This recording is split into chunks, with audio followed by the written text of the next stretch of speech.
This segment is brought to you by JigMasters Jigs. When in doubt, get the jig out. Go to JigMasters.com and use promo code PNF20 and save 20% off your next jig order today. You're listening to Bass Fishing for Noobs on the Paddle and Fin podcast with your hosts Ryan Milford and Sean Lavery.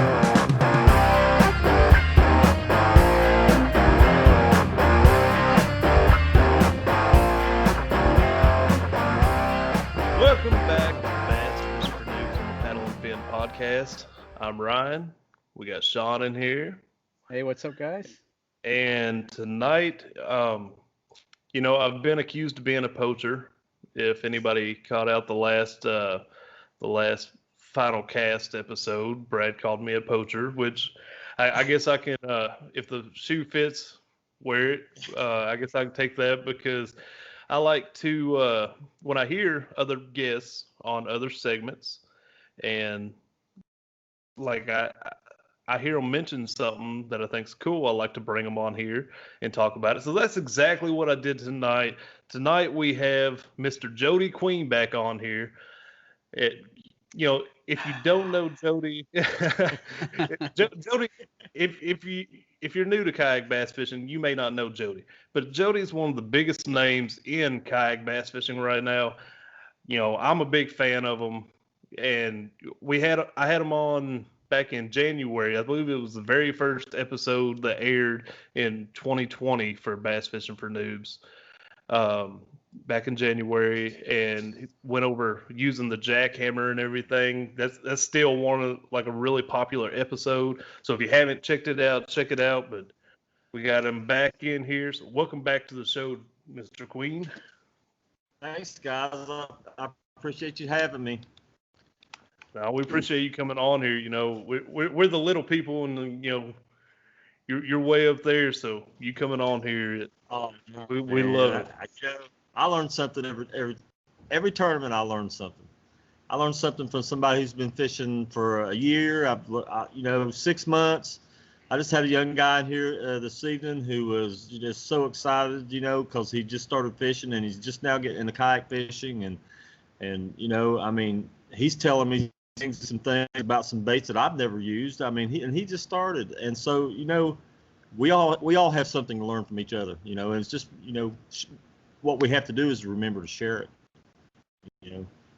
Well, we appreciate you being willing to share, because that definitely helps us too. So yeah, hey, I share a lot. I mean, if anybody out there that knows me, I share quite a bit, and so far it hasn't seemed to hurt me. So until it does, I'm just going to keep doing it. Hey, I'm pretty sure Sean is pretty excited for this episode, because we didn't really say what we're going to talk about yet, but other night, Mr. Queen was on the Reel Down with Dan and Jimmy, and talked about using a spinnerbait up on the Susquehanna River, and he ended up winning. And Sean lives really close to where y'all were fishing at, so Sean, I'm sure, is very excited for this episode right now. Yep. Nice. Nice. Yeah.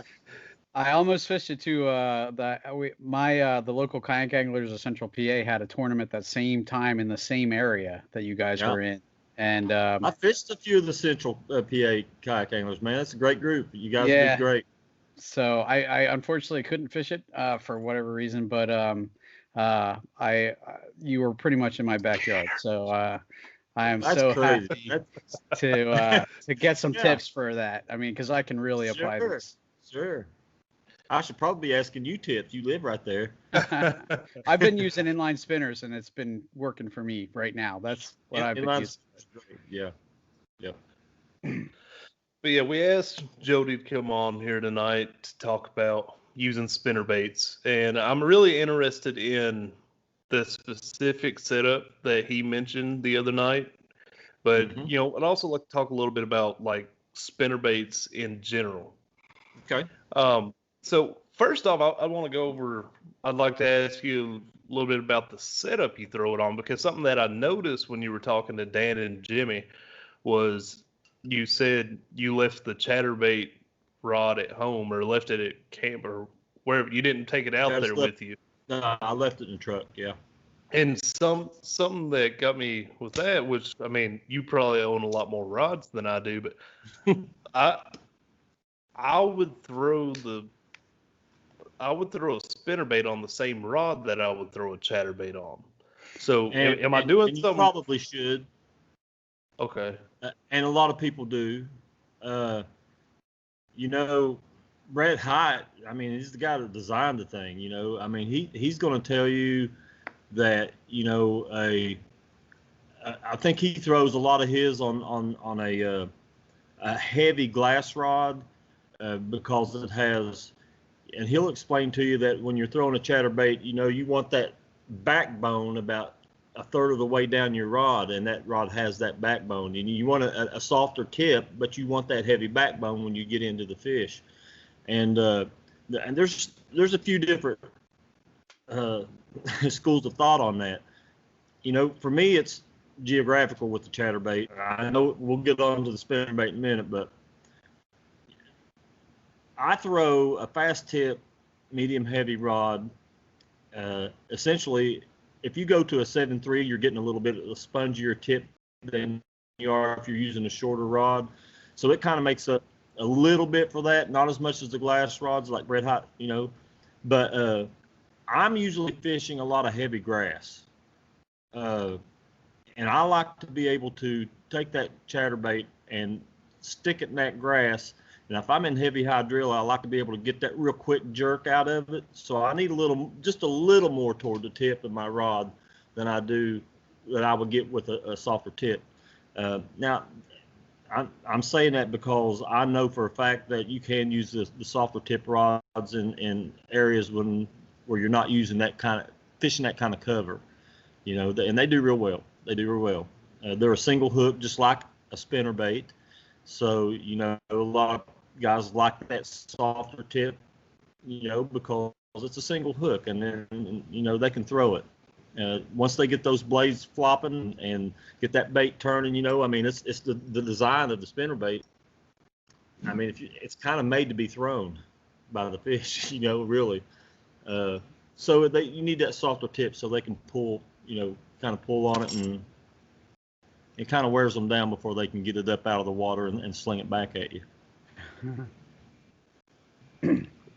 So that made me kind of happy too, just hearing that that in your practice fishing that you didn't have a lot of luck with chatterbaits, because after listening to you on Ryan's show before I, you know, started with him, I remember going out like the next weekend and throwing it like crazy, and I just didn't have the same kind of luck. Yeah. And I was just like, what, you know, am I doing? I figured, I'm like, it's got to be me. If it's working for him, it's got to be me. So I just, you know, I've had a little luck with it on the river, but definitely not as much as I was hoping. The chatterbait is not my favorite river lure. It's really not, but it can be effective. I have won tournaments with the chatterbait, but it's usually specific conditions: high water, you know, heavy stain. Fish are heavily positioned because of the high water. You know, they're stuck in behind logs. They're in an eddy. They're, you know, so yeah, it has its place in the river environment, but I actually do real well on spinnerbaits in a river setting. And that's mostly where I throw a spinnerbait. The river is a great place to throw spinnerbaits. They're very versatile bait. You can drag them across rocks. You still have lay downs in the rivers, but you have current, and they do well in current. You might want to change. I mean, I use a style of spinnerbait that I don't know if you guys can see this or not, but this is a Colorado blade. You can see it's kind of a teardrop shape. What I will do a lot of times is, and now this particular spinnerbait is a War Eagle. It's a 5/16. It's kind of an in-between weight, but it works really well in the river. It's light enough to where you can quickly change the position of it in the water column. It reacts well to you pulling it up or letting it drop. It has a pointed nose on it, so if you are in some grass, I mean, it comes through grass real well. But I'll take, a lot of these come with a Colorado blade already, or what I call it's either War Eagle has this thing. It's kind of a bevel blade. It's got a little bevel in the middle of it, and these are good blades stock right out of the package. I don't know if you can see that bevel or not on it. It's got a little crease in it. They work great right out of the package, but I usually replace them with these number 5s. This is a 4.5, but I'll take a Hildebrandt gold blade a lot of times and replace that blade with them because it just gives you a lot more thump. And it also creates a different way to use this spinnerbait. You can take this spinnerbait, and if you see a lay down or a log or a rock, whenever you're pulling this across that cover, if you kill it, and when I say kill it, I mean just stop reeling it. When you come across that piece of structure, if you stop it, it has a helicopter effect when it drops, a lot more than these smaller blades do. And you can see the difference in the size of these blades if I can get it up here for you. I mean, this blade right here pretty much will fit behind this blade. You know, it's just made different. But this style of blade, this Colorado blade, is mainly used in like real heavy stained water because it has that real heavy thump to it. Whereas, you know, if you're using a willow leaf blade like this, it has a lot less thump to it. And I'll get into some of the willow leaf blade uses here in a minute, but this Colorado blade right here and a number 5, and I use a Hildebrandt. You can pick them up at Bass Pro Shop, or you can order them from probably Tackle Warehouse or any of those companies that are out there that sell such things. I'll put it in place of the original blade on these, and I'll also take the skirt.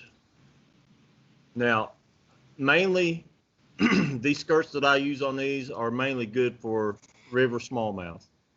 I learned about this spinnerbait, learned how and tested it and figured it out while fishing for smallmouth. I've never used this setup in a lake setting.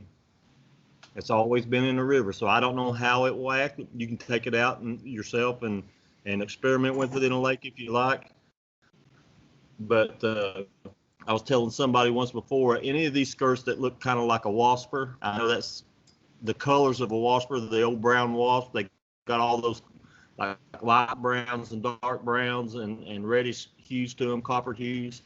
Any of those skirts like that, a black and brown banded. When I say brown, it's usually like a brown pumpkin or a green pumpkin.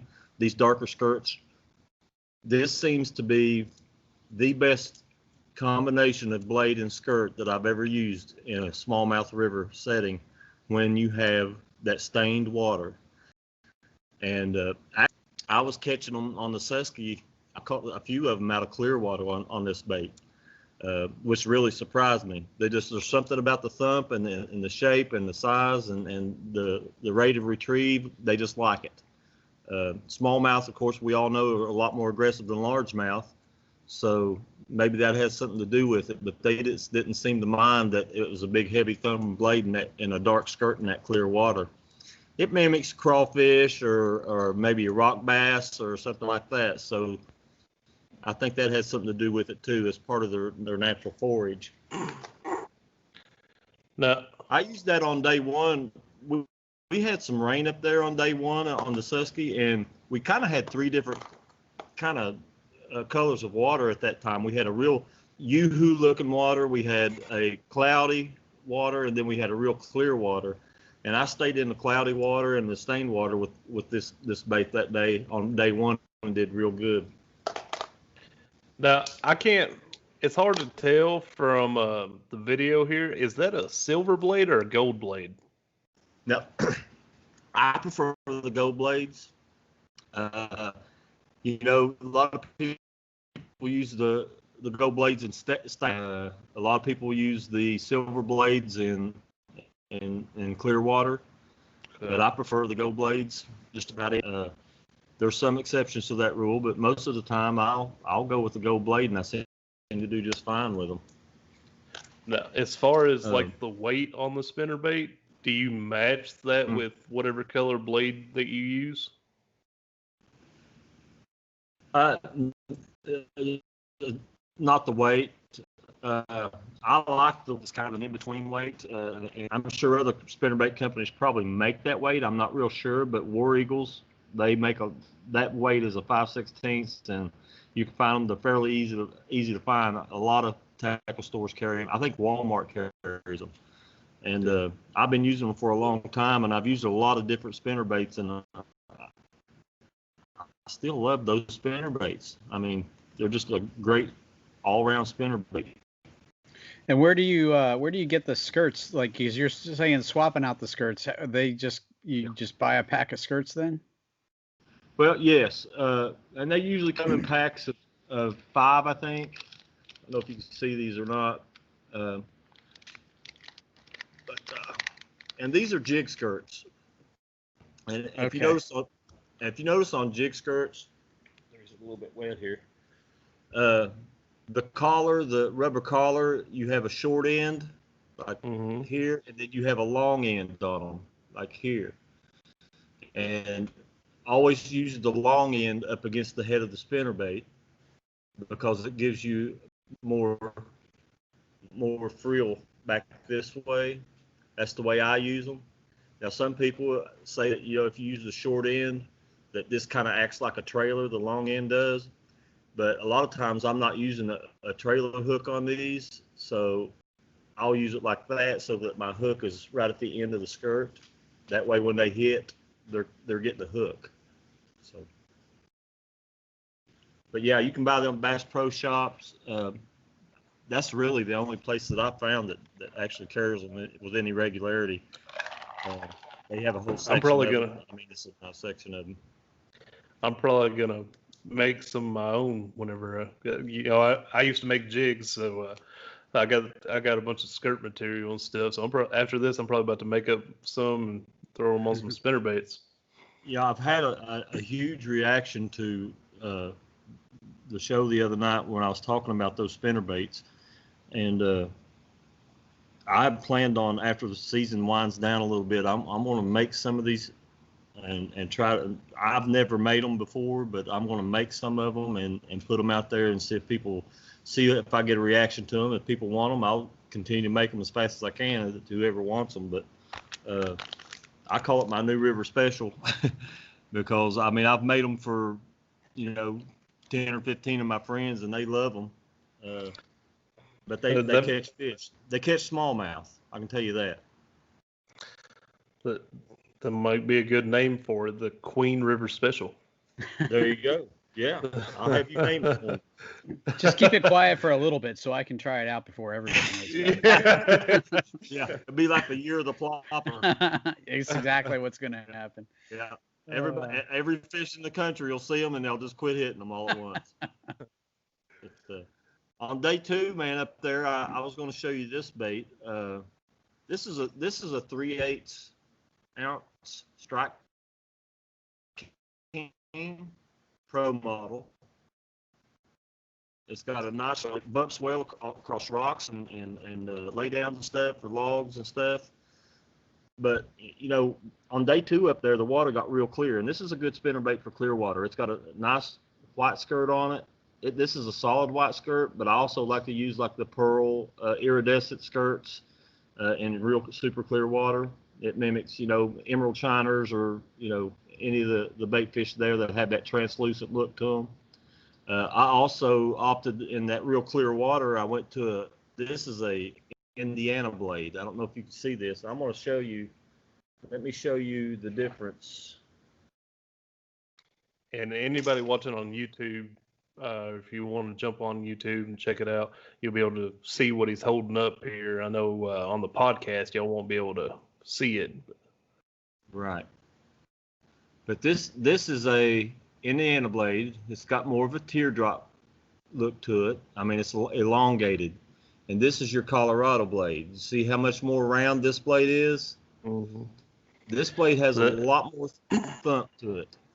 This Colorado does. And this is a little more subtle.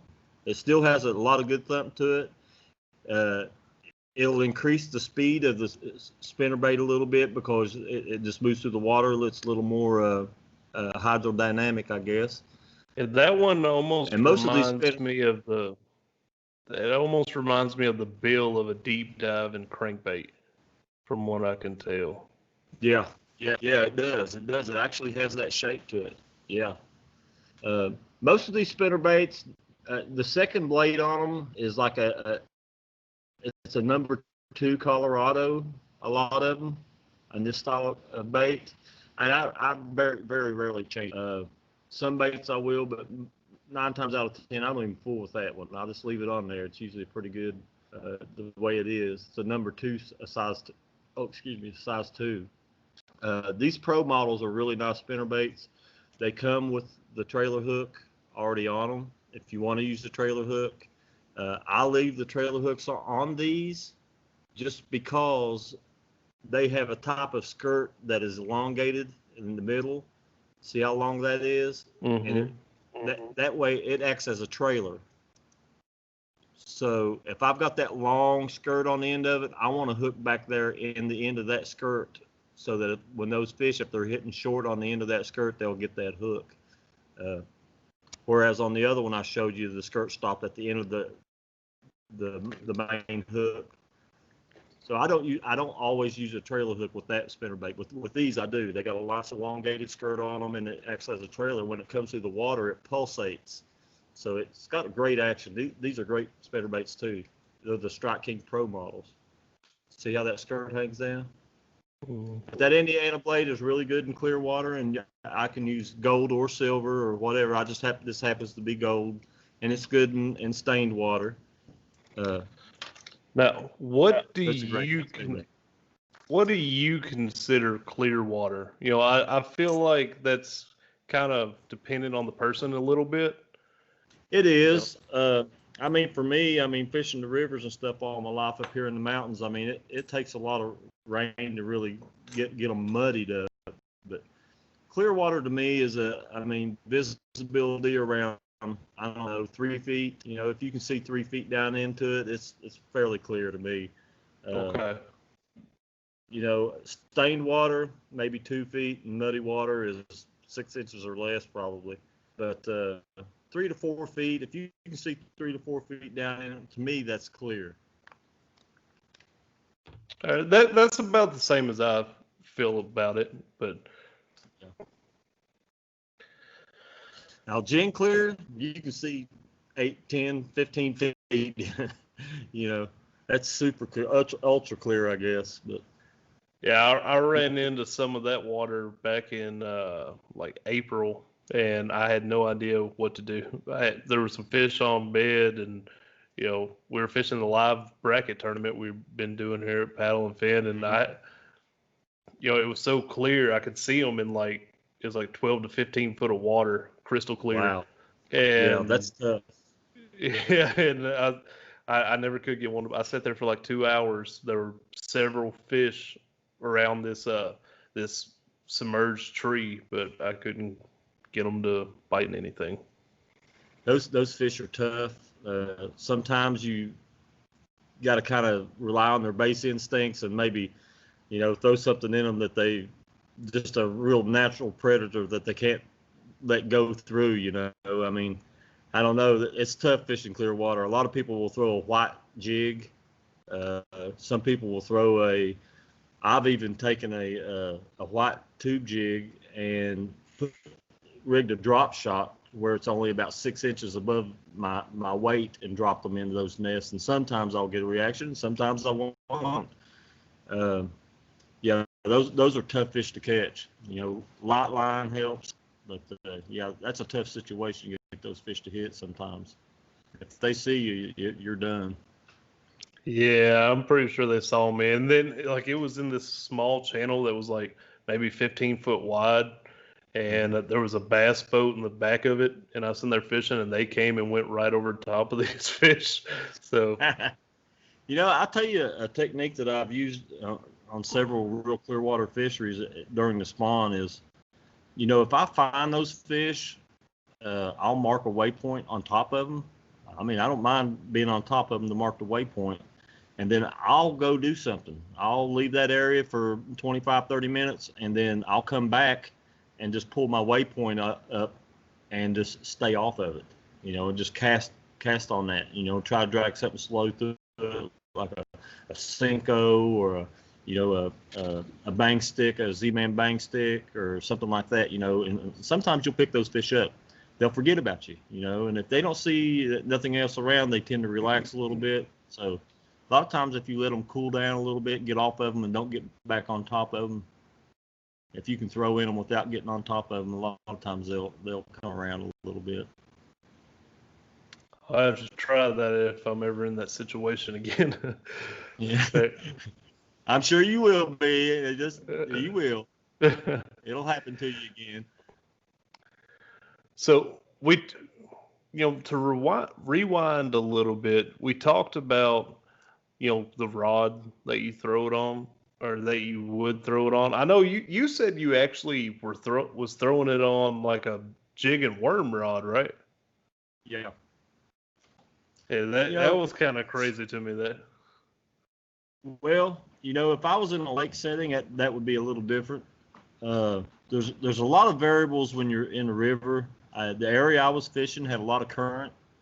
I was throwing in the current, but some of my line was actually laying. I was throwing into some of the softer current, but my line was actually laying in the current sometimes. When I was bringing it out, they were so tight to the bank. And anything that creates a swag in your line, that creates that slack, I really want something to pull that slack out and get a hook set on those fish.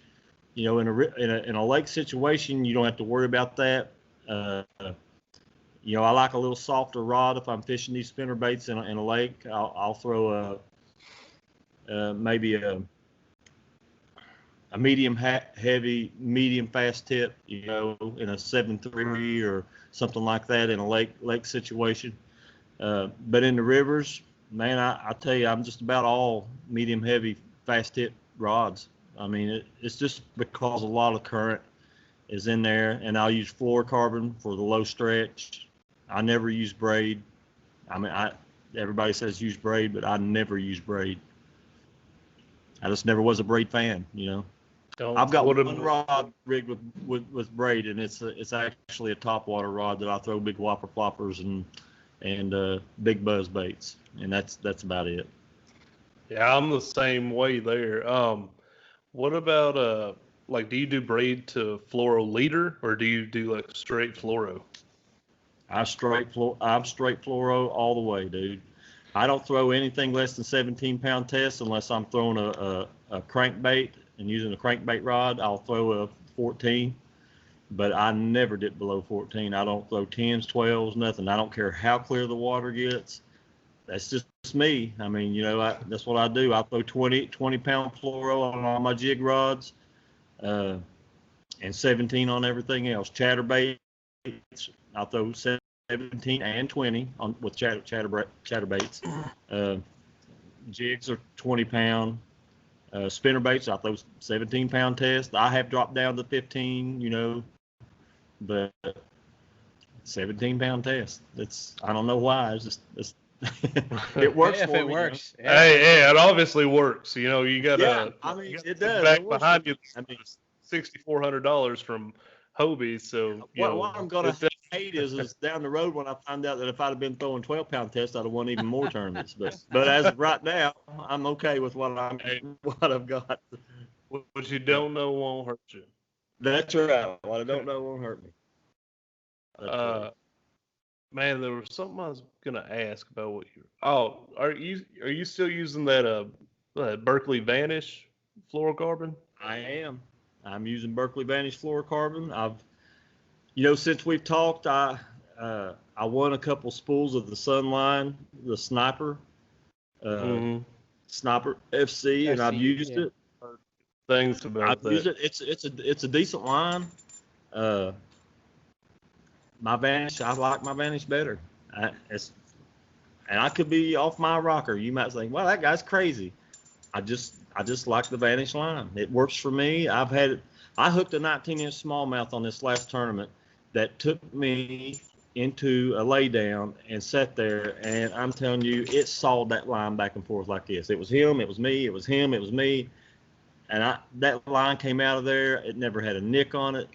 didn't have anything. I had a 18-inch smallmouth that I caught off of a big rock pile in current, and he hit it in the push water and stayed in the push water and went around the ledge, and I'm pulling him across that rock, the end of that ledge. There's a big rock at the end of the ledge, and I'm pulling him across that rock, and I get that fish in, and that line it's still intact. So I have no problem with it. I've had guys say, "Oh, it's got too much memory. It breaks on me." I've never had a problem with it. Well, it's like we were saying right before we started recording when we were talking, you know, if it ain't broke, don't fix it, you know. Right. If it works for you. I've never really had a problem with fish breaking it off, but now I'm using 17-pound test for about everything. You got to remember that too. I mean, if you drop down into 14 and 12 and stuff, there may be a problem down there. I don't know. I couldn't tell you. But for me, as far as I know, from 17 to 20, I have no problem with that line at all. I'm gonna ask a question about trailers. You do not use trailers on spinnerbaits? Is that like I always figured, well, if there's a hook, maybe a trailer would be okay. But is it generally not something you do? It's generally not something that I do. Now there's been some situations where I have used a trailer, but I'd say 90% of the time I don't use a trailer. Well, after listening to you on that other one, I did the next time I went out, I did throw one, but I threw it with a trailer on it first, and I felt like I couldn't keep it down. Like I felt like that trailer was really messing with the retrieve, and as soon as I took it off, go ahead. Did you have a boot? Was it a boot tail trailer? Yeah. Yep. It was a Kitech. Yep. And what happens is it just creates a lot of lift. There are some situations where that will work to your advantage if you need that lift. But for me, 9 times out of 10, I don't need it. They used to make a little trailer that was I can't remember. I think Strike King made them. All they were was like a white piece of rubber, and it had 2 little legs, appendages that came off of it. Yeah, I got some of those. I used to throw that, but if you look at these, it's the same thing. It's already there. It's already there. So actually, what happened is a fish actually hit it, tore my swim bait, so I just took it off and started throwing it, and I was like, this is working way better, you know? Yeah. I mean, a lot of times if they're committing to that spinnerbait, and like I say, like, you know, if you keep your skirt short, that's what they're getting. They're getting that hook. That hook is right at the end of that skirt, and there's enough skirt there to disguise it. It gives it body. If they're committed to the spinnerbait, then that's why you're throwing it anyway. So I mean, they're busting it pretty good. Now I've seen times when the situations that I'm speaking of is like on like Lake Ouachita, Lanier, even Hartwell. I mean, those lakes that have a large spotted bass population, trailer hooks and trailers a lot of times will come in handy for you, because a lot of times they smack at it or they just nip at it, and that can get you some extra fish if you're fishing lakes like that have a large spot population. But a lot of times the largemouth and smallmouth, man, they're going to gobble that thing. You know, okay. I don't have much of a problem with them. Plus, you know, if you're using a trailer hook, sometimes you can't throw into the brush real heavy. You'll have some problems hanging up. And if you're using, like this is a 3/4 ounce double willow leaf spinnerbait. It's got a trailer hook on it, and it's got the long skirt for like a trailer. And if you're throwing that into deep cover, if you do hang up, you're going to lose that spinnerbait. You know what I mean? Yeah. Now there's some exceptions to that rule. These Strike Kings, they have a real thin head on them. They dive real well, and the way the hook is positioned on here, and the way they have the trailer hook on here, it does pretty good. It doesn't hang up a whole lot, but it will hang up on you. And this, you know, when I'm fishing the lakes, a lot of times, and what I'll do is, you see on this particular spinnerbait, you have willow leaves. Can you see those? Yep. They're the long, elongated blades, and basically these blades right here are mimicking the forage that they're feeding on. Now these big spinner baits, if you have a lot of shad, just look at the shad and look what's swimming around and try to match those shad with the size of your willow blades. And a lot of schooling fish, they love these willow blades. I mean, you do real good on them. These willow blades will do real good in grassy areas. They tend to come through the grass real well. They've got a decent vibration, but they're not real heavy thumping vibration like the Colorado blade is. And they do real good in lake situations. I don't use them much in the rivers for smallmouth, but largemouth, this is definitely a go-to bait for me. I'll drop these 3/4 ounces, dude. I can drop them down 8 to 10 feet on top of brush piles and just rake them across the top of them a lot of times, and that's where those big fish live. And they'll, if you match the hatch with these blades, a lot of times you'll catch those fish. This is probably one of my all-time favorite spinnerbaits. This spinnerbait is about, I don't know, maybe 20, 25 years old. And this is a Roland Martin big bass, man, and you can't hardly find them anymore. Blue Fox made these for Roland Martin, and they got a monster willow leaf on it. I don't really know what size that is. It's probably an 8 or even bigger. I don't know, but it's a huge. This is the normal willow leaf that comes on a 1/2 ounce or 3/4 ounce. Slide it over a little bit. We can't see them both. Let's see. Yeah. Keep going. Yeah. There you Keep go. going a little bit. Yeah. Yeah, that Roland Martin is probably almost 3/4 of an inch longer. Yeah, you can definitely see that's huge. So that makes me wonder, because I got a couple here that they look big to me. They may not actually be as big as those, but yeah. They do well, I don't man. even remember what brand they are. Especially in, you get around those big schools of shad, and down south you got a lot bigger bait fish and stuff. You got a lot bigger bass, and basically that's what he was doing when he come out with that big old blade like that. I mean, he knew that those are big bait fish for big bass down there, and they work real well in the grass because they have a real pointy nose on them. Yeah, that was the one thing I knew you were talking about catching some of your fish were pretty shallow, and I was thinking you're going to have to burn that pretty good to keep it out of the rocks on the Susky anyway. Right, and that's where that big Colorado blade comes in, or the Indiana blade, because they resist so much. They have so much resistance in the water that, I mean, they really. I'm barely cranking these things and they're staying up.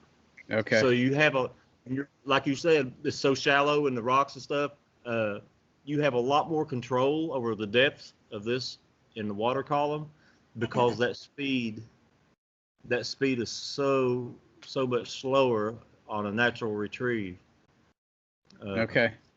Yeah, that's another reason why I like those blades. And like I say, on clear water, I mean, this is a pretty good size Indiana blade. It's a number 6 Indiana. Okay. And you just got a lot more control over it. So I mean, it's kind of unconventional, because a lot of people throw those smaller blades and stuff in there, especially in super clear water, because they don't want to spook fish. But I found that the aggressive nature of a smallmouth, man, is to hit, smack, eat, kill. That's just their nature. So if you're getting fish on a reaction strike, they're going to react to that. And I think that that'll draw them from quite a ways away too, because since I've started throwing even the inline spinners, I mean, I'll throw and then 10 feet away, I'll see the weight coming to. I mean, they draw them from a good ways away. Yeah. Yes. I'm glad you said that, because these baits also, because of the speed, the way they allow you to slow down, and the buoyancy in the water column that they have when you retrieve them, you can use them like a wake bait too. And I have thrown them up real shallow, and as long as you're ready to get them things working, when you bring it out of that shallow water, as soon as it hits, I'm working it, that blade will flop around on top of the water, and it will look just like a shad, skipping, or a minnow skipping, or something coming up. And then you can let it sink down a little bit, but it just draws a lot of attention. I'm like you, I've had them come 8-10 feet just to smack one.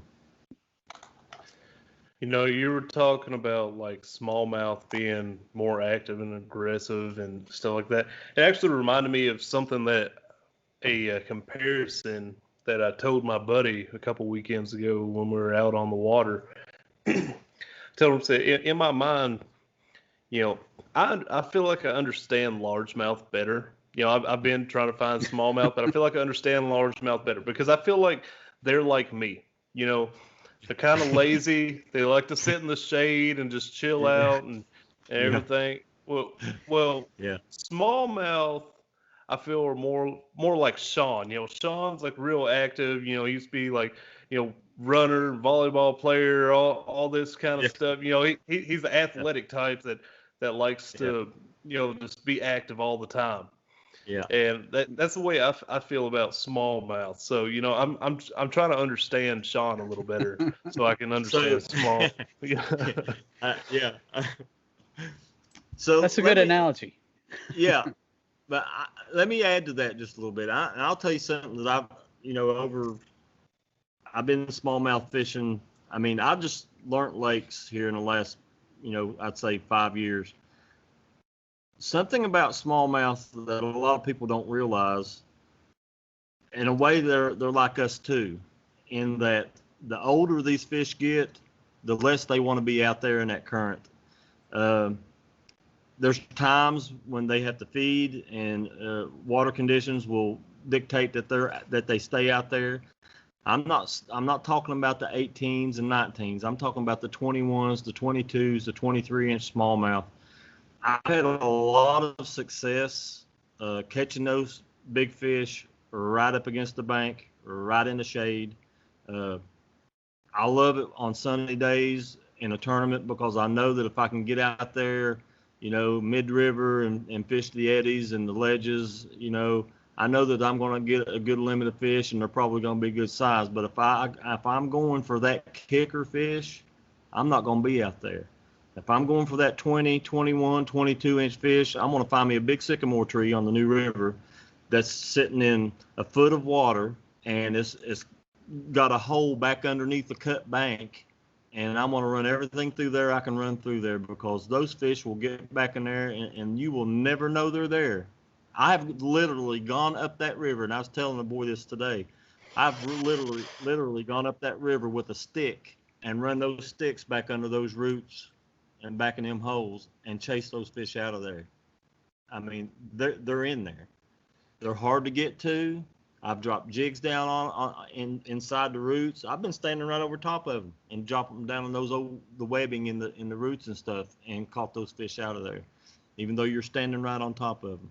So yeah, I mean, in a tournament situation, yeah, I'm going to be out there fishing like most people are. I'm going to find me a good eddy. I'm going to find me a good ledge. I'm going to be out there working them.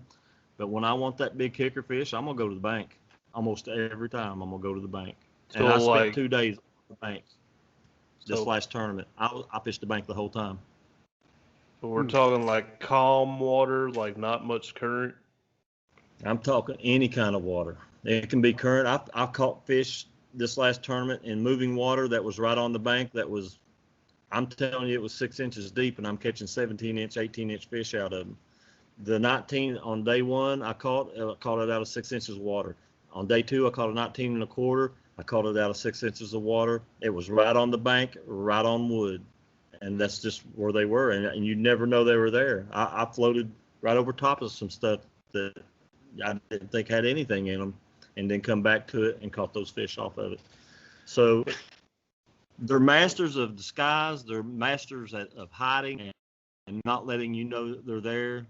So, you make a lot of casts, 1,000 casts a day, 1,200 casts a day, and just keep searching for them. You're going to find them. You're going to bump one in the head, and he's going to eat it. And 9 times out of 10, if you catch one up like that, they're going to be a good one. Well, after hearing that, let me tell you something. So, I've been doing the small river fishing here lately, trying to figure it out. And here, probably about a month ago now, I was fishing Duck River down here in Tennessee, and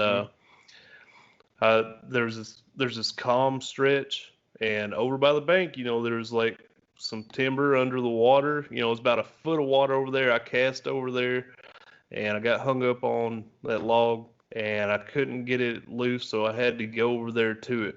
And whenever I got over there, I'm telling you, I saw a monster fish swim away from where I was hung up at and swim down. And it was so big, I was like, there's no way that was a bass. It looked like a bass, but like, there's no way it was a bass. The thing was huge. Yeah. And now you're making me think like that might have been a huge bass sitting right there. Let me give you a good example of what these fish are capable of. I was down at I just recently fished a tournament on Hartwell. And, a lot of people on Hartwell, they're down there this time of the year, they're going out there and they're fishing deep and they're fishing the cane. They call them cane trees or something. They put them in buckets and they drop them down and it's just a big stick sticking up and all that deep water. And that kind of fishing is not for me. I'm just not very good at it. And I found a bunch of willow buck, buckbrush, just willow trees and just scragglies, the scrub stuff, growing in a flat that was, at most it was 14 inches deep in spots. Water temperature is 92 degrees. It's the heat index outside is 103 to 105. I mean, it's just a blistering day. I got back in that buckbrush and I was taking a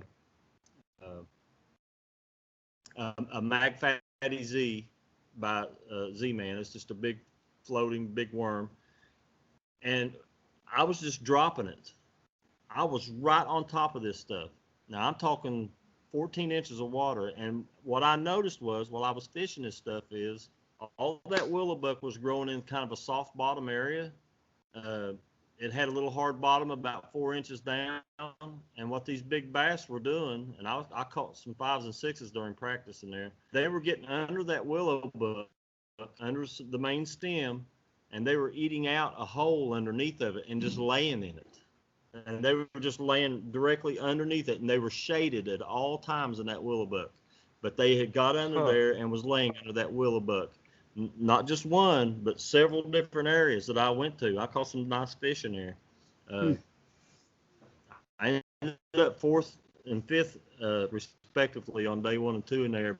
But day 2 was because I guess a bass boat had seen me back in there earlier catching some big ones during pre-fishing, and they were on my spot when I got there on day 2. So, and that happens too. But those fish just ate out holes underneath that stuff. And I guess, at nighttime, if they wanted to come out and feed, they could. Bluegill were hanging in the tops of those bushes and stuff, and they didn't have to go far to get anything to eat. I mean, they would come out and bust the bluegill and go back under and lay in the shade again. But they were in constant shade under that willow buck just because they'd eaten out that hole. It was a foot to 14 inches all around the stuff, but underneath that thing, it was 18 inches deep. And that's plenty of room, as we all know, for a big bass to be laid. How do you see that they dug out a hole in there? Is it like just on a fish finder that you're able to see that, or is it just kind of what you put together in your head for them being in there? Or no, it's more analog than that. I dropping my jig in there, I could tell a difference because I drop on the outside of it and it goes, I can see, and I'll reel my tip down to see how deep it is because the water was stained, and I'd reel my tip down to the top of the water, and when I pulled it out, I say, oh, well, that's 12 inches, 14 inches deep. Well, when I got over into and around that buckbrush, I would drop it in, and it'd be maybe 18 inches or 2 feet from where I just dropped it. It was, 15, 16, 17, 18 inches deep around it. So I knew that there was more room underneath that stuff. Plus, I caught a 7-pounder out of there. And man, see, he wrapped me around it, and I had to run my tip down in there, and I noticed it was deeper then too. But just dropping that stuff, and you'd be surprised. You can get right on top of those things and just drop your bait right down on top of it. Never make a cast. Never make a cast and just drop them right down on the top of it. It's really cool way to fish. I've had that happen to me. Like I'll get hung up, and like I remember one time I was fishing a Senko, and I got hung up way back in wood, and I had to paddle right up to it. And I'm like, well, since I'm here, I'm just gonna flick it back in there, and bam, you know. Yeah. You wouldn't think they'd hit it with you sitting right on top of them, but yeah, they will though. Yes, sir. Yep, they sure will. And they think I'm hit. I need to pay more attention while I'm on the water because I would probably never notice that. Mm-hmm. I go kind of by this one rule. There might be a school of fish laying deep out there on a drop or a point, and there's certain times of year that I will go out and fish those areas. But even in the middle of summer in South Carolina or Georgia or Kentucky Lake, there's always going to be fish shallow.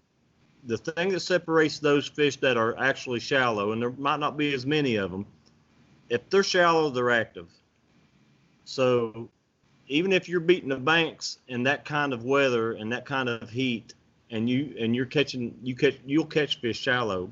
Or you get close to one, most of the time they're going to hit because they're up there for one reason. They're up there to feed, or they're in shade or whatever. But shallow fish any time of the year are going to be your more active fish 9 times out of 10. And that rule's it's paid off for me. I have to cover a lot of territory. That's power fishing 101. You know, just beat the bank sometimes, but it works. You know, if you're able to do it. Every time I talk to river guys, my mind just gets blown because I'm just now getting into the river stuff. Man, I love the rivers. I should have been doing it all along. Duck River down here, before I really got into this podcast, I didn't think that it was really a good fish river. I'd caught a couple small bass out of it, but I'd never thought of I'm like, man, it's so small, there ain't gonna be no good fish in there.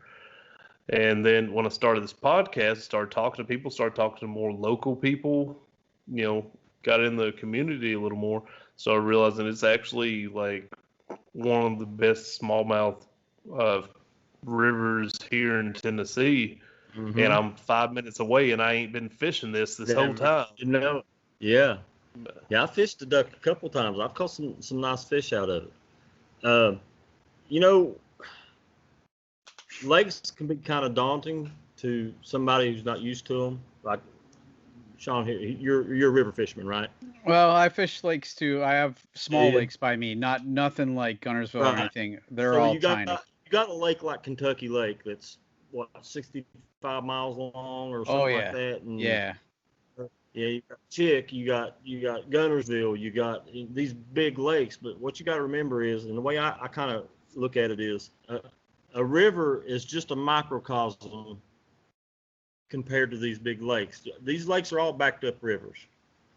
If you want to learn how to fish a lake or want to learn what lays over from a river into a lake environment in terms of structure, is look at what you're fishing in a river. You have rock points that come into the river. You have holes. You have current here that position your fish. You have, slow eddies and stuff like that. Well, everything is slowed down on a lake, but all those things pretty much exist on those lakes, especially if they're pulling water, for hydroelectric or something like that.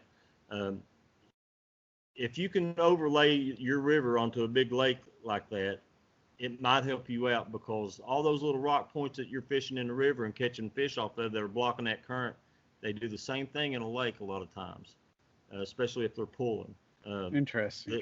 The added thing that a lake can give you is you can still find those river type environments, like on Kentucky Lake. When I wanted to be OS on Kentucky Lake last month, and all I did was fish a creek that would run into the lake there, and again, you had that environment where when we launched in the lake, our water temps were 92 degrees, 93 degrees. But when we got up in that creek, it was 84 degrees up in there, 82 degrees.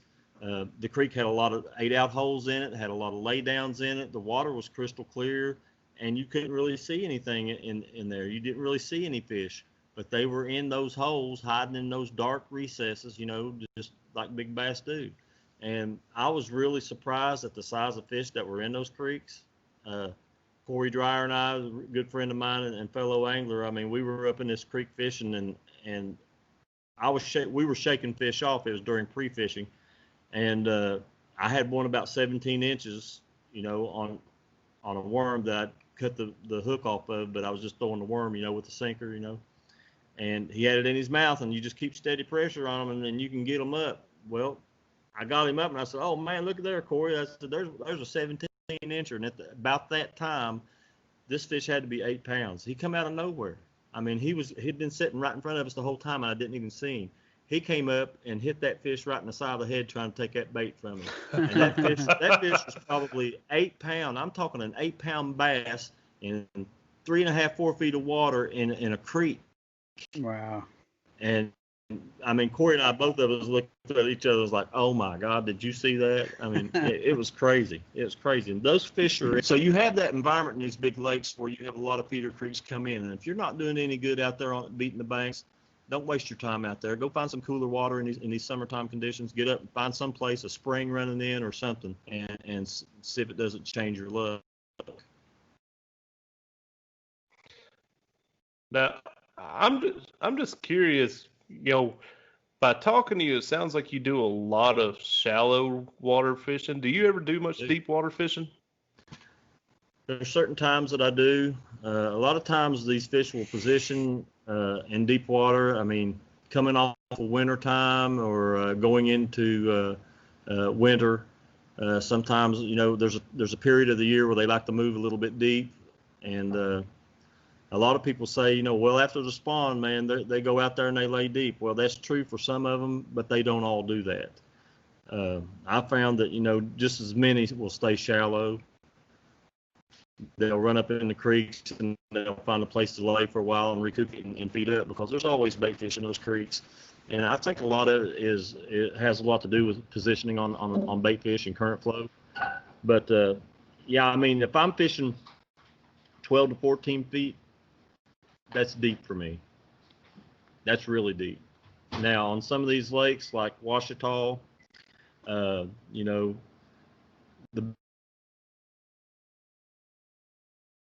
big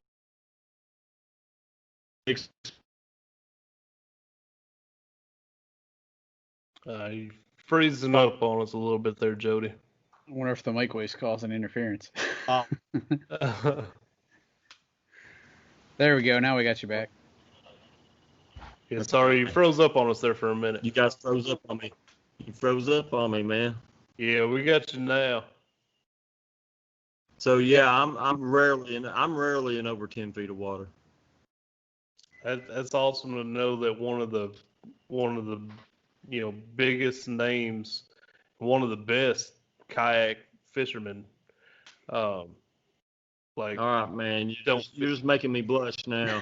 But it's true, and that's one reason why I'm such a big fan of yours, is because you are so humble, and you're a normal guy talking to you. But I tell you what, I tell everybody, I'm just an old hillbilly that likes to fish, man. That's it. I'm so fortunate and so blessed to be on the path I'm on right now. Next year, I might not be riding this wave this high. I might be I might be in the trough next year. I don't know, but things have worked out really good for me this year. I have a feeling that's not how it's going to be. But I have a feeling you're still going to be up there. You were up there last year. You won the Hobie TLC, and this year, how many wins you got so far this year? 5, I think. 5 wins, I think. So. And that's like major. They're all trail tournaments. Yeah, I don't fish many local tournaments. I haven't won any challenges or anything like that because I really don't have time to fish them. So I mean, all my wins come from actual show up, meet up tournaments or the trail tournaments or the BOS series. So very fortunate this year. I've done pretty well. Yeah. And that's what makes it even 20 cooler that you're the guy, if I rolled up to you next to you, you'd still, have a chat with me. It wouldn't be, that's what's awesome. I can't imagine man. I can't imagine not being that way. It's just, this kid that's just wanting to get into the sport. I mean, I can't imagine if the first person he met just blew him off, I can't imagine what that would do to him as far as thinking about, well, these guys are buttholes, man. I don't even want to get into the sport, I think you hamper their quest for knowledge because they won't be so quick to go up and ask somebody that they see on the water or somebody that they're following on Facebook and trying to learn something from. They won't be so quick to seek out that knowledge if they're shut down like that. And I mean, the new people that are coming into this sport right now, and there's a lot of them, I think we have a responsibility to bring those people into the fold. It's only going to be better for you and me if we do that. I think that's why Ryan and I do what we do, just for that exact purpose. Yes, I mean, this is great. That's why I enjoy coming on here with you guys, because you don't make any bones about it. You say, hey, this is bass fishing for noobs, and I think that's great. It gets that audience all together in one spot to learn something. And I think we need more of that. I mean, you guys do a great job. That's why I've never turned you guys down, and I probably never will unless I have a scheduling conflict or something. But I love coming on. I love teaching. So now you're going to make me blush. Good job. Good. Turnabout's fair play. But, yeah, I mean, I think we do. We have a responsibility. I'm fortunate to be where I'm at right now, and that gives me a lot of recognition, and a lot of people see me more than maybe the normal guy in this sport, that doesn't have the airtime that I have. And the more recognized we become in this sport, the larger our responsibility becomes. Just because, I mean, more and more people are relying on what we say and how we act, and do we carry ourselves with integrity? Are we honest about things? I mean, it's a direct reflection on the sport itself, how we present ourselves. So why not? Yeah, I mean, you see me at a ramp and you want to talk, unless I'm at a tournament and I've got 30 seconds to get in the water, I'm going to stand there and talk to you.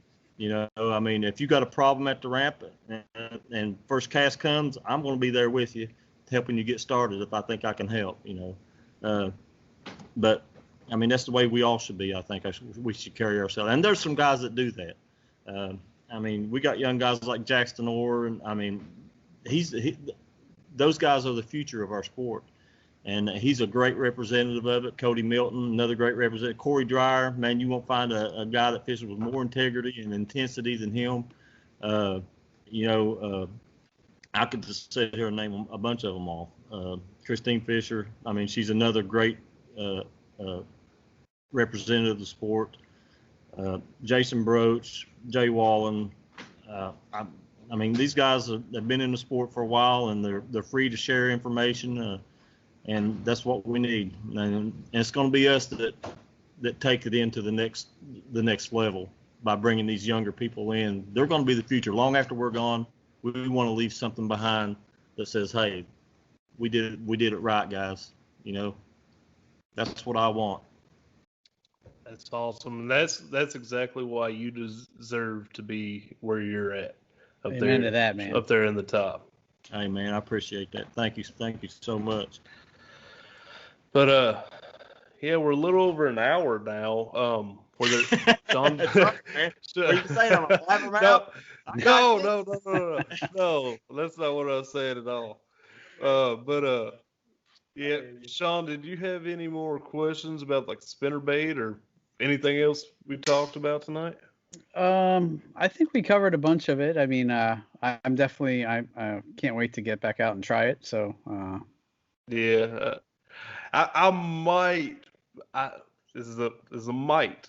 I might put down my swim bait and spin in order to give the spinnerbait another try. You know, I talked about it here a week or two ago, I believe, but I was off work for 3 months due to this whole COVID deal. Yeah. And while I was off, I put in I know I ordered stuff from Tackle Warehouse and I ordered stuff from Fishing Online. I can't remember which one it was, but one of them I put in an order. No, this one was Tackle Warehouse, and I ordered, like probably 3 or 4 different like nicer. Well, I say nicer, more expensive. So like they're in the $7 to $9 a piece range spinnerbaits. Because I was like, I'm gonna learn that technique because I've never caught a fish on a spinnerbait. Oh, man. And it took like a month to get it. Yeah. And that's why I remembered that it was Tackle Warehouse, because Tackle Warehouse is the one that took a long time to get to me. The Fishing Online order, I had it like at least within a week. Yeah, but it took me like a month. But it took me about getting their stuff out. Fishing Online is. Oh yeah.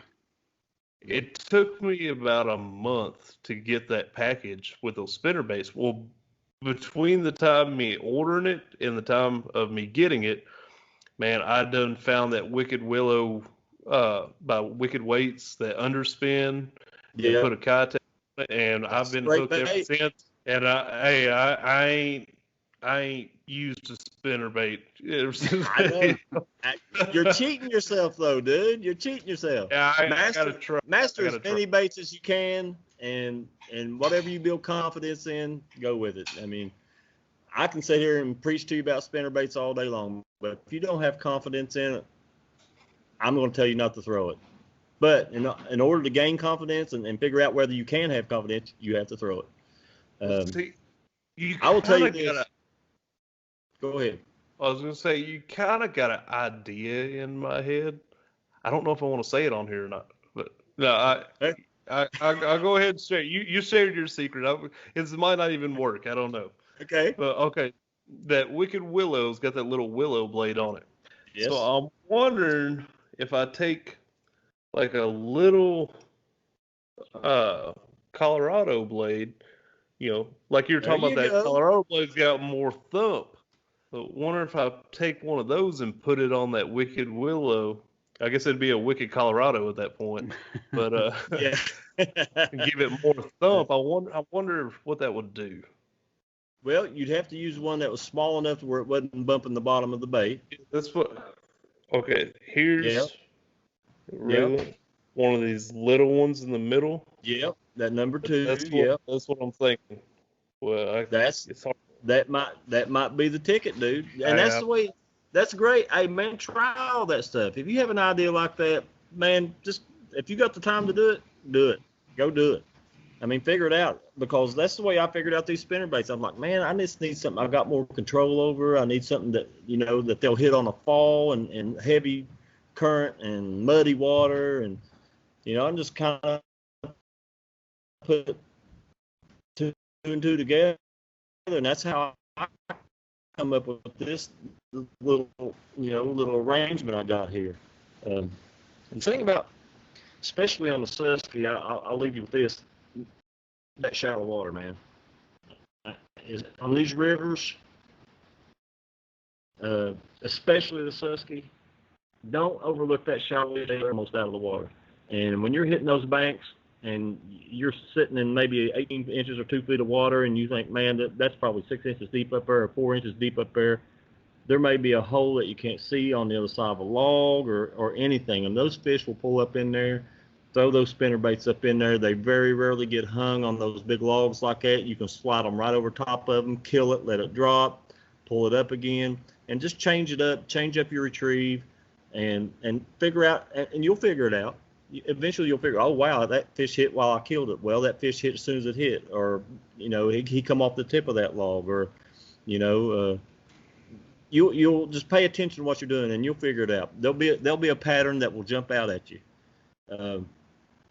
But just don't overlook that real shallow water for the big fish, and don't don't throw it 15 minutes and put it up. I mean, I threw that I'm spinnerbait. terrible at that. Well, here's the way it worked for me. I knew I was going to need bigger fish because I knew somebody always gets on the fish. We got 112 people in a tournament, right? So somebody's going to get on the fish, and you don't know what their pattern is or whatever that is. But I knew that those big fish were on that bank, so I stuck to that bank. And even though I maybe caught 10 fish the first day, everything I caught was a decent size. Second day, I stayed on them banks. I stayed in that shallow water, kept my pattern, never changed from it. I was catching 19s, and I caught an 18 and 16s and 17s, and they all come off that bank. And at the end of the day, when I'm talking to a lot of my fellow competitors, I'm not telling them, hey, I caught 13s and 14s all day. I can catch 30 or 40 of them when I'm fun fishing. But if you're in a competition and you know that you're going to need those big fish, throw on them, man. Go ahead and commit yourself to it. If you're 3 hours into a tournament and you're not catching nothing on a spinnerbait, yeah, change by all means. You'll know soon enough whether you're throwing the right bait. You'll get a hit on it. Something will hit it short, or you'll see something move on it, or something. You'll know, that you're doing something right. So yeah, I mean, don't discount that shallow water. All the guys that finish in the top, if you ask them, go back and look at Christine Fisher's recap. Look at some Cody Milton's recap. Look at some of the recaps and see how many times they mentioned the shallow water. It's amazing where those fish are at during that tournament at that time. Jody, I'm coming up there and I'm going fun fishing with you. Bring it, man. If you catch 30 or 40 fish at fun fishing, I've still only caught like the most fish I've ever caught in a day is like 5. Like, Lord, dude, who you hanging out with, man? Nobody wants to fish with me. I've been trying to get Josh Stewart to go fishing with me for a while. Man, we'll get you out of that, I'm man. a noob. Nobody wants to take a noob out, Hey, do it all the time. I love it. I love to see people catch fish, man. You get up this way, you give me a holler. I'll put you on some fish. Definitely. When I get old enough, I'm 55 right now. I mean, I don't feel 55. I mean, I don't. As far as I'll never talk to anybody to see what 55 feels like, but I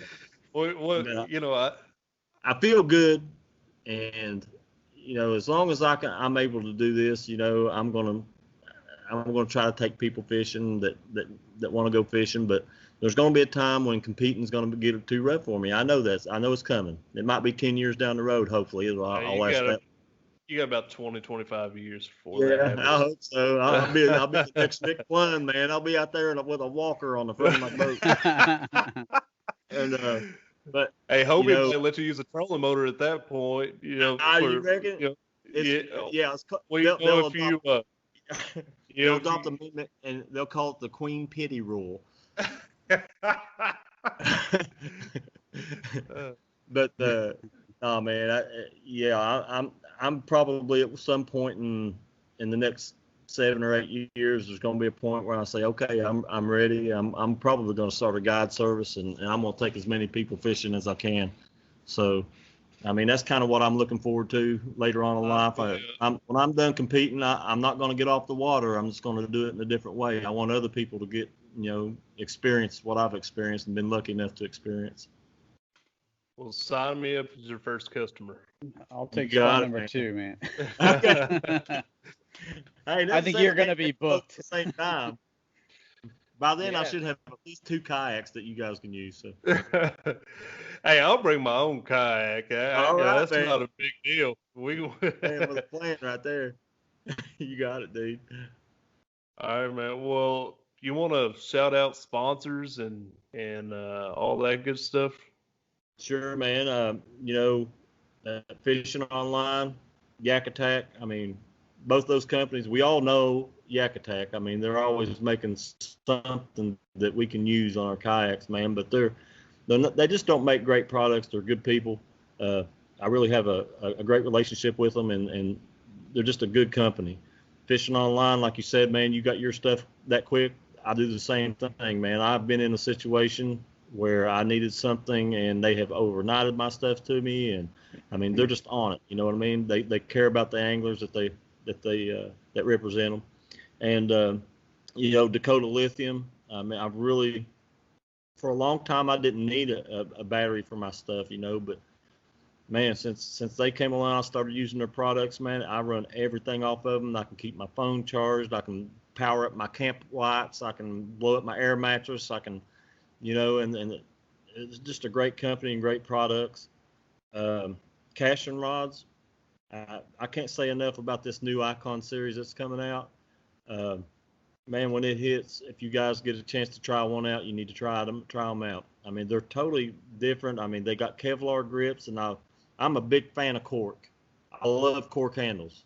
And you know, I was like, for a long time, I was like, you're not going to get me away from cork handles. But this Kevlar grip thing they got on these new Icon series rods, I've really grown to like them, man. They're really good. I don't think I missed a fish on that worm and jig rod the whole tournament. I did have 2 fish that threw my baits, but it wasn't on that rod. That rod performs really well. They're tough. They're built well. They're balanced well. Cashing's good company. They're made in USA, dude. I mean, right here in North Carolina. It's Sanford. A great bunch of guys. Also, man, Torpedo. I know. You got a duck in there or what? Torpedo, I don't man. know what that was. Somebody got an AR-15 out, man. Man, shoot that guy. He's taking way too much time. Get it over with.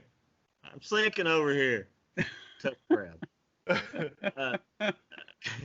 Man, Torpedo, like I said, Torpedo, man. I mean, I've been with them for a while now, and they're innovative. They're if you're eliminating water, there's nothing better to have. I can eliminate miles of water on a lake with a Torpedo, and it just saves me so much time on tournament day. I know exactly where I'm going. I don't have to wonder about, well, what if I went over here or whatever. But they're just a great asset to have with you. Hobie fishing. What can I say? I mean, Hobie. That 360 drive, dude. I've gotten in some of the biggest grass beds and just have little cracks to get through. And in that 360, man, I can weave in and out of them. I can reposition. I hardly ever use my power pole anymore. There are situations when I do, but I mean, it's almost eliminated the use of that power pole. And I love my power pole. Don't get me wrong, but who else? Oh man, Ketch. And I mean, Ketch boards, yes. They're going to be the standard, dude. They're going to be the standard. It just is what it is. I mean, and you know why? Because, well, I mean, if you got the metal board, hell, they're practically indestructible. They're probably the most accurate measuring device out there. I mean, it's all machine and CAD, AutoCAD. Yeah, well, look at them. I mean, all that stuff's AutoCAD, man. I mean, they're machined right. I mean, you set those tolerances on those machines. That's what they cut them with, you know. I mean, they don't lie. I mean, you're talking zero tolerance machines. I used to be a machinist. I know how he's making them, and I know what he's working with. And the new, I haven't seen the new composites yet. They're going to send me one. I haven't used one yet, but I'm pretty excited about them. A couple other companies that have jumped into the mix this year, guys. Well, one of them anyway is Realtree in the KBF arena. I mean, they've jumped in and they've done some good stuff for the kayak fishing anglers. DZ, they're solid, man. They have pumped some serious money into some of these events, and they do a great job. And anybody that's familiar with them know that they can really deck a truck out with what they got, man. I mean, Josh is a great guy. I mean, he's into this kayak thing, and we need companies that are really, they like the sport and they're interested in being in it. You know, that helps with sponsorships, but we can't do it without our sponsors. You know. I guess that's about it, man. I mean, if I've left anybody out, I hope my sponsors don't fire me. But I think they can forgive you one time. You know? Yeah. I think you're doing well enough by them. Yeah. Yeah. I don't have a lot of sponsors, really. I mean, compared to some of these guys, but man, I've got some great ones. You know, I like having a relationship with my sponsors. it just makes things go so much easier if you like the people you represent. And I don't represent anybody that has a product that I don't use. I mean, I can't stress that enough. Don't jump on the bandwagon just because, hey man, I'll give you 10% off or this and that, because you can't properly represent someone unless you know the product you're using. You know what I mean? So yeah, just to all the young guys coming in here, stick to your guns and use the product, find a product you like. And if you do like it, well, if you want to pursue it, make sure that you're going to use that product and represent it honestly. I don't know. I'm going to come out with a book of tips, man. I don't know. And I might be able to sell a few copies of it. I don't know. But I just want to keep the sport honest, dude. You know? Yeah. I don't like a lot of drama, and I don't like a lot of politics. You know, I want to fish, and I want everybody to be happy. And it's not always like that, but it can be, you know. Some of us have to try to keep an even keel out there, and, you know, we shouldn't be fighting amongst each other, man. We should be helping each other out. You know what I mean? Yeah. Hey, I said it not too long ago. You know, that's one of the things I love about fishing. It don't matter how you feel politically. It don't matter the color of your skin. Don't matter your religion or any of that. You know, we're out there to fish, and I can get along. When it comes to fishing, I can get along with anybody. You know. Me too, man. It's the foxhole of life, brother. Yep. We're all the same. Absolutely. That's the big deal. So social media, where are people going to find you at? Man, I've got I'm trying to build some of the followers on my Jody Queen